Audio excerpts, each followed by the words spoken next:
జగన్మోహన్ రెడ్డి గారు వంగాగీత గారిని ఒక అక్కని ఒక అమ్మని నేను డిప్యూటీ సీఎం చేస్తాను గెలిపించండి అని అన్నప్పుడు చాలా మందికి గూస్ బంప్స్ వచ్చాయి. బ్రహ్మాండమైన మెజారిటీతో మా అక్కను నా తల్లిని గెలిపించండి. మీ అందరికీ మీ బిడ్డ పాటిస్తా ఉన్నాడు. నా అక్కను డిప్యూటీ సీఎంగా చేసి ఈ పిఠాపురానికి పంపిస్తానని చెప్తా ఉన్నా. ఎందుకంటే ఆయన ఎమోషన్ కనిపించింది.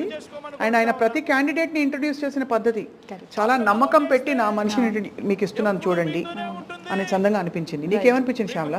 అదే అక్కడ నమ్మకం అనే ఒక ఫ్యాక్టరే జగనన్నకి ఎప్పుడు ప్లస్.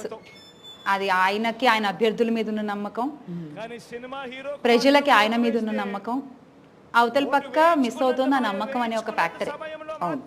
అది ఇక్కడ చాలా ప్లస్.